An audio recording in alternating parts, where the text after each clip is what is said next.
ಅಧ್ಯಕ್ಷರು ಆಗೋಗ್ತಾರೆ. ರಿಸಲ್ಟ್ ಬಹಳ ಮುಖ್ಯ. ನಾನು ಅವಾಗ AICCಗೂ ಹೇಳಿದ್ದೇನೆ, ಯಾರು ಚುನಾವಣೆಯಲ್ಲಿ IOC ಅವ್ರಿಗೆ ಹೇಳಿದ್ದೇನೆ, ಅಧ್ಯಕ್ಷರಿಗೂ ಹೇಳಿದ್ದೇನೆ, ಈಗೂ ಹೇಳ್ತಾರೆ, ಚುನಾವಣೆ ಗೆಲ್ಲೋದು ಮುಖ್ಯ ಅಲ್ಲ. ಚುನಾವಣೆ ಆದಮೇಲೆ ಚುನಾವಣೆ ವಿಚಾರ ಮತ್ತೊಂದು ಎಲ್ಲ ಒಗ್ಗಟ್ಟಿನಿಂದ ಸೇರಿ ಯಾವ ಗುಂಪನ್ನು ಕೂಡ ಇಟ್ಕೊಳ್ಳದೆ ಒಟ್ಟು ಕೆಲಸ ಮಾಡಿ, ಯಾರು ಕಾಂಗ್ರೆಸ್ ಪಕ್ಷ ಅಂತ ಹೇಳಿ ಸಂಘಟನೆಯನ್ನ ಆಗಿದ್ದಾರೆ, ನೋಂದಾಣಿಕೆಯನ್ನ ಮಾಡಿಕೊಂಡಿದ್ದಾರೆ, ಅವ್ರಿಗೇನು 25 ಲಕ್ಷ ಜನ ಮೆಂಬರ್ಶಿಪ್ ಆಗಿ ಎನ್ರೋಲ್ ಮಾಡಿದ್ದಾರೆ, ಅವನ್ನೆಲ್ಲರೂ ಕೂಡ ಇನ್ವಾಲ್ವ್ ಮಾಡಿಕೊಂಡು ನಾವು BJP ವಿರುದ್ಧ ಹೋರಾಟವನ್ನು ನಾವು ಮಾಡಿದ್ದೇವೆ. ಹೋರಾಟವನ್ನು ಮಾಡಿದ್ದೇವೆ. ನಮ್ಮ ವೈರಿಗಳು, ರಾಜಕೀಯ ವೈರಿಗಳು ಅವ್ರ ಮುಂದೆ ಹೋರಾಟ ಮಾಡಬೇಕು ಇವತ್ತು, ಇನ್ನು ನಮ್ಮ ಮುಂದೆ ಅಲ್ಲ. ನಮ್ಮಲ್ಲಿ ನಾಯಕತ್ವನ ಬೆಳೀಲಿ ಅನ್ನೋ ದೃಷ್ಟಿಯಿಂದ ಈಗ ಕಾಲೇಜ್ ಎಲೆಕ್ಷನ್ಸ್ಗಳೆಲ್ಲ ಇಲ್ಲದೇ ಇರೋದ್ರಿಂದ ಸ್ಟೂಡೆಂಟ್ ಲೀಡರ್ಶಿಪ್ ನಾವೆಲ್ಲ ನಾಯಕರಾಗಬೇಕಾದ್ರೆ ನಮಗೆ ಸ್ಟೂಡೆಂಟ್ ಲೀಡರ್ಶಿಪ್ ಮಾಡಬೇಕಾದ್ರೆ ಎಲೆಕ್ಷನ್ಸ್ ಬಿಡಿತ್ತು. ನಾವು ಎಲೆಕ್ಷನ್ಸ್ ಮುಖಾಂತರ ಕಾಲೇಜ್ಗಳಲ್ಲಿ ನಾಯಕರಾಗಿ ನಾವೆಲ್ಲ ಬೆಳಕೊಂಡು ಈಗ ಅಂತ ಸಂದರ್ಭ ಇಲ್ಲ. ಈಗ ಒಂದು ಯೂತ್ ಕಾಂಗ್ರೆಸ್ ಸಂಘಟನೆ ಮುಖಾಂತರ ಇಲ್ಲಿ ಆಂತರಿಕ ಎಲೆಕ್ಷನ್ ಮಾಡಿ ಒಂದು ನಾಯಕತ್ವವನ್ನು ಬೆಳೆಸಬೇಕು ಅಂತೇಳಿ ನಾವು ತೀರ್ಮಾನ ಮಾಡಿ ಈ ಅವಕಾಶವನ್ನು ನಮ್ಮ ಪಕ್ಷ ರಾಹುಲ್ ಗಾಂಧಿ ಅವರು ಇದನ್ನ ಚಿಂತನೆ ಮಾಡಿ ಒಂದು ಅವಕಾಶವನ್ನು ಕೊಟ್ಟಿದ್ದಾರೆ. ಸೊ ಮಲ್ಲಿಕಾರ್ಜುನ ಖರ್ಗೆ ಅವರ ಅಧ್ಯಕ್ಷತೆಯಲ್ಲಿ, ಸೋನಿಯಾ ಗಾಂಧಿ ಅವರ ಮುಖಂಡತ್ವದಲ್ಲಿ, ರಾಹುಲ್ ಗಾಂಧಿ ಅವರ ನಾಯಕತ್ವದಲ್ಲಿ ಇವತ್ತು ಅವರಿಗೆ ಈ ಒಂದು ಪಕ್ಷದ ಸಂಘಟನೆಗೆ ಮಂಜುನಾಥ್ ಅವರಿಗೆ ಅವಕಾಶ ಕಲ್ಪಿಸಲಾಗಿದೆ.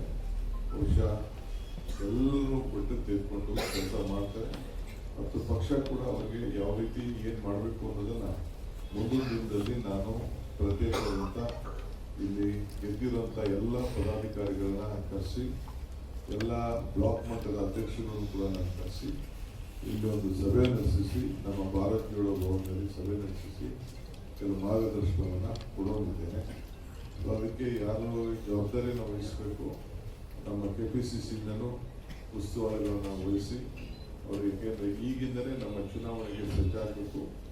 ಇವತ್ತು ಈಗಾಗಲೇ ನಾವು ಕ್ಯಾಬಿನೆಟಲ್ಲಿ ನಮ್ಮ ಬೋರ್ಡ್ ಕೂಡ ನಾವು ಅಫಿಡೇವಿಟ್ ಕೊಟ್ಟಿದ್ದೇವೆ. ಬಹುಶಃ ಕೆಲವು 2 ತಿಂಗಳಲ್ಲೇ ನಮ್ಮ ಲೋಕಲ್ ಬಾಡಿ ಎಲೆಕ್ಷನ್ಸು ಬರ್ತಾ ಇದೆ. ಜಿಲ್ಲಾ ಪಂಚಾಯತಿ, ತಾಲೂಕ್ ಪಂಚಾಯತಿ ಎಲೆಕ್ಷನ್ಸ್ ಬರ್ತಾ ಇದೆ. ಬೆಂಗಳೂರು ನಗರದ ಕಾರ್ಪೊರೇಷನ್ ಎಲೆಕ್ಷನ್ ಕೂಡ ಈಗಾಗಲೇ ಬರ್ತಾ ಇದೆ. ನಾವು ಅದಕ್ಕೂ ಕೂಡ ಎಲ್ಲ ಸಜ್ಜು ಮಾಡಿಕೊಂಡಿದ್ದೇವೆ.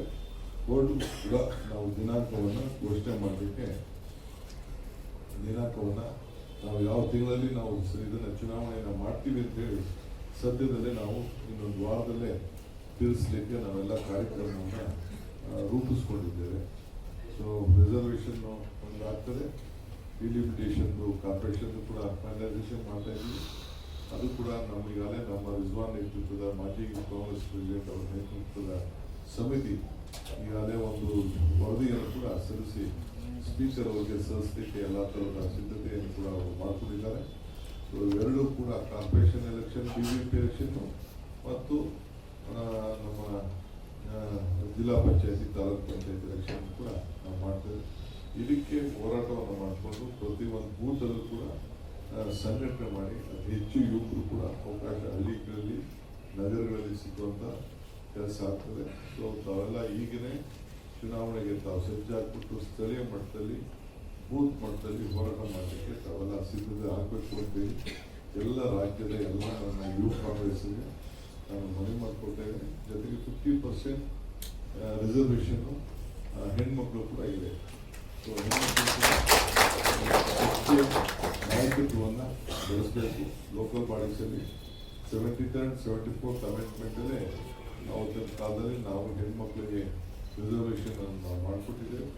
ಅದಕ್ಕೆ ಈಗಾಗಲೇ ಪ್ರಯಾಣಿಕರಿಗೆ ಅದಕ್ಕೆ ಏನೇನು ಸಿದ್ಧತೆ ಮಾಡ್ಕೊಳ್ಬೇಕು ಅಂತ ತಿಳಿಸಿದ್ದೇವೆ. ಕಾರ್ಪೊರೇಷನ್ ಅವರು ಕೂಡ ನಾನು ಏನೇನು ವ್ಯವಸ್ಥೆ ಮಾಡಬೇಕು ಇದರ ಸಿದ್ಧತೆಯನ್ನು ನಾನು ಮಾಡ್ಕೊಳ್ತಾ ಇದ್ದೀನಿ ಅಂತ ಈ ಸಂದರ್ಭದಲ್ಲಿ ಬಯಸ್ತೇನೆ. ಅದರಿಂದ KPCC ಸಂಪೂರ್ಣವಾಗಿ ಯೂತ್ ಕಾಂಗ್ರೆಸ್ ಸಂಘಟನೆಗೆ, ನಮ್ಮ ಪಕ್ಷದ ಒಂದು ಅಂಗಸಂಸ್ಥೆ ಆದಂಥ ಯೂತ್ ಕಾಂಗ್ರೆಸ್ಗೆ ಸಂಪೂರ್ಣವಾಗಿ ಸಹಕಾರ ಕೊಡಲಿಕ್ಕೆ ಸಿದ್ಧವಾಗಿದೆ ಅನ್ನೋ ಮಾತನ್ನ ಈ ಸಂದರ್ಭದಲ್ಲಿ ಹೇಳಿ, ಈ ಒಂದು ಚುನಾವಣೆಯ ಫಲಿತಾಂಶ ಮತ್ತು ನೇಮಕವನ್ನು ನಾನು ಬಹಳ ಸಂತೋಷದಿಂದ ಘೋಷಣೆಯನ್ನು ನಾನು ಮಾಡ್ತಾ ಇದ್ದೀನಿ. ಎಲ್ಲ ಮಾಧ್ಯಮ ಸ್ನೇಹಿತರಿಗೆ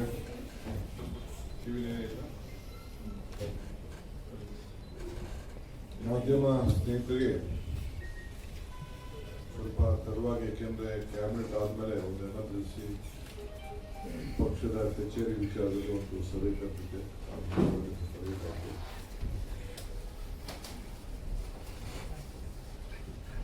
ಕ್ಷಮಿಸಬೇಕು. ನಮ್ಮೆಲ್ಲ ಗೊತ್ತಿದೆ, ಕಳೆದ 6-7 ತಿಂಗಳಿಂದ ನಮ್ಮ ಯೂತ್ ಕಾಂಗ್ರೆಸ್ ಚುನಾವಣೆಯ ನೋಂದಣಿ ನಡೀತು. ಈ ವರ್ಷ ಒಂದು ಹೊಸ ಮಾದರಿಯ ಎಲೆಕ್ಷನ್ ಎಲ್ಲ ನಡೀತು. ನಾನೇ ಆ ಒಂದು ಪ್ರೆಸ್ ಕಾನ್ಫರೆನ್ಸ್ ಕೂಡ ಇದೇ ಜಾಗದಲ್ಲಿ ಕೂತ್ಕೊಂಡು ನೋಂದಣಿಗೆ ಚಾಲನೆಯನ್ನ ಕೊಟ್ಟಿದ್ದೆ. ಇವತ್ತು ಆ ಚುನಾವಣೆ ಎಲ್ಲ ಮುಗಿದಿದೆ. ಕಳೆದ ವಾರ ರಿಸಲ್ಟ್ ಕೂಡ ಅನೌನ್ಸ್ ಆಯಿತು. ರಿಸಲ್ಟ್ ಅನೌನ್ಸ್ ಆದಮೇಲೆ ನಿನ್ನೆ ನಮ್ಮ ವರಿಷ್ಠರು 3 ಜನ ಅಭ್ಯರ್ಥಿಯನ್ನ ಅವರು ಇಂಟರ್ವ್ಯೂಗೆ ಕರೆದಿದ್ರು. ಏನೇ ರಿಸಲ್ಟ್ ಇದ್ರು ಕೂಡ ಚರ್ಚೆ ಮಾಡಿ ಯಾರ ಅರ್ಹತೆಯನ್ನ ಚೆಕ್ ಮಾಡಲಿಕ್ಕೆ ಕರೆದಿದ್ರು. ಇಲ್ಲಿವರೆಗೂ ನಮ್ಮ ನಲ್ಪದ್ ಹ್ಯಾರಿಸ್, ಮೊಹಮ್ಮದ್ ನಲ್ಪದ್ ಅವರು ಅಧ್ಯಕ್ಷರಾಗಿ ಬಹಳ ಜವಾಬ್ದಾರಿಯುತವಾಗಿ ಅವರ ಕೆಲಸವನ್ನ ಸಂಘಟನೆಯನ್ನ ಮಾಡಿಕೊಂಡು ಬಂದಿದ್ದಾರೆ. ಭಾರತೀಯ ಸಂದರ್ಭದಲ್ಲಿರ್ಬೋದು, ಚುನಾವಣಾ ಸಂದರ್ಭದಲ್ಲಿರ್ಬೋದು ಮತ್ತು ನಮ್ಮ ಗಾಂಧಿ ಭಾರತ ಸಂದರ್ಭದಲ್ಲೂ ಕೂಡ ಬಹಳ ಸಕ್ರಿಯವಾಗಿ ಮಾಡಿಕೊಂಡು ಬಂದಿದ್ದಾರೆ. ಆ ಸಂಘಟನೆ ಅವರ ಟೀಮ್ಗೆ, ಅವರಿಗೆ ಮತ್ತು ಅವರೆಲ್ಲ ಟೀಮಿನ ಎಲ್ಲ ಸದಸ್ಯರಿಗೆ ಕೆಪಿಸಿಸಿಯ ಪರವಾಗಿ ನಾನು ತುಂಬುವುದರಿಂದ ಅಭಿನಂದನೆ ಸಲ್ಲಿಸಲಿಕ್ಕೆ ನಾನು ಬಯಸುತ್ತೇನೆ.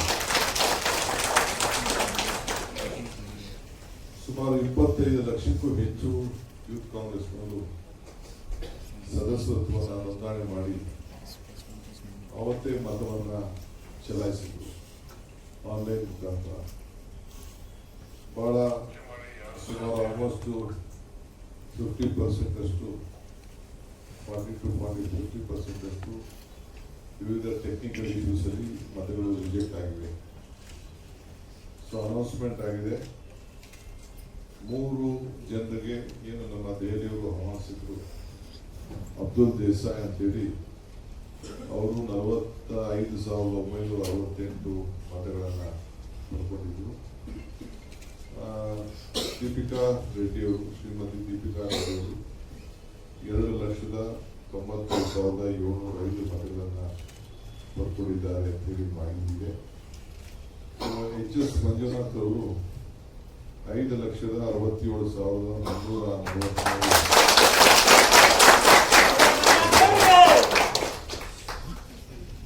ಆಫೀಸಿಂದ ಇನ್ಚಾರ್ಜ್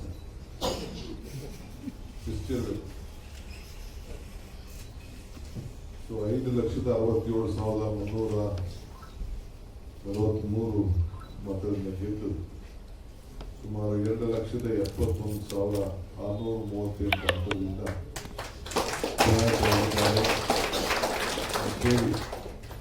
ಈಗಾಗಲೇ ನಮ್ಮ ACCಯ ಎಲೆಕ್ಷನ್ ಟೀಮು ಇವತ್ತು ಘೋಷಣೆ ಮಾಡಿದೆ. ಇವತ್ತು ವೇದಿಕೆ ಮೇಲೆ ನಮ್ಮ ಜಿಲ್ಲೆಯ ರಾಜ್ಯದ ಮಾಜಿ ಅಧ್ಯಕ್ಷರಾದಂಥ ಬಸನಗೌಡ ಬಾದಲ್ಲಿಯವರು ಇದ್ದಾರೆ. ನೂತನವಾಗಿ ಶಾಸಕರಾಗಿ ಆಯ್ಕೆಯಾದಂಥ ಪ್ರತಾಪ್ ಪೈಲ್ಮಾನ್ ಅವರು ಇದ್ದಾರೆ. ಶಿಜಾವ್ ಶಾಸಕರು ಆನಂದ್ ಗಡ್ಡದೇವರು ಬಂದಿದ್ದಾರೆ ಮತ್ತು ಅಬ್ದುಲ್ ದೇಸಾಯಿ ಕೂಡ ವೇದಿಕೆಯಲ್ಲಿ ಇವತ್ತು ನಮ್ಮ ಉಪಸ್ಥಿತಿಯಲ್ಲಿ ಇವತ್ತು ಕೂತಿದ್ದಾರೆ. ಸೊ ಎಲ್ಲ ಚರ್ಚೆ ಮಾಡಿ ವರಿಷ್ಠರೆಲ್ಲ ಕೂತ್ಕೊಂಡು ನಾವು KPCC ಅವರು ಇದರಲ್ಲಿ ಯಾವ ಇಂಟರ್ಫಿಯರೆನ್ಸು ನಾವು ಮಾಡಿಸ್ಬೋದಿಲ್ಲ ಅಂದರೆ ನೇಮಕ ಮಾಡೋ ವಿಚಾರದಲ್ಲಿ. ಸೊ ಹೋರಾಟ ಮಾಡಿ ಅವರು ಗೆದ್ಕೊಂಡು ಬಂದಿದ್ದಾರೆ. ಸೊ ನಮ್ಮ ಉದಯ್ ಭಾನು ಚಿಪ್ ಅವರು ನಮ್ಮ ರಾಷ್ಟ್ರೀಯ ಯೂತ್ ಕಾಂಗ್ರೆಸ್ ಅಧ್ಯಕ್ಷರು, ಶ್ರೀನಿವಾಸ್ ಆದಮೇಲೆ ಅವ್ರನ್ನ ಆಯ್ಕೆ ಮಾಡಿ ಕಳಿಸ್ಕೊಟ್ಟಿದ್ದಾರೆ. ಅವರು ಇವತ್ತು ನಮ್ಮ ನೂತನವಾಗಿ ಬಹಳ ದೊಡ್ಡ ಹಂತದಿಂದ ಆಯ್ಕೆಯಾದಂಥ ಯೂತ್ ಕಾಂಗ್ರೆಸ್ಸಲ್ಲಿ ವರ್ಕಿಂಗ್ ಪ್ರೆಸಿಡೆಂಟ್ ಆಗಿ ಕೆಲಸ ಮಾಡ್ತಿದ್ದಂಥ HS ಮಂಜುನಾಥ್ ಅವ್ರನ್ನ ಪಕ್ಷದ ಯೂತ್ ಕಾಂಗ್ರೆಸ್ ಘಟಕದ ಕರ್ನಾಟಕ ರಾಜ್ಯದ ಯೂತ್ ಕಾಂಗ್ರೆಸ್ ಘಟಕದ ಅಧ್ಯಕ್ಷರಾಗಿ ಆಯ್ಕೆ ಮಾಡಿದ್ದಾರೆ. ಸೊ ಅವ್ರಿಗೆ ತಮ್ಮೆಲ್ಲರ ಪರವಾಗಿ KPCC ಹುದ್ದೆಯಿಂದ ತುಂಬ ಹೃದಯದ ಅಭಿನಂದನೆ ಸಲ್ಲಿಸಲಿಕ್ಕೆ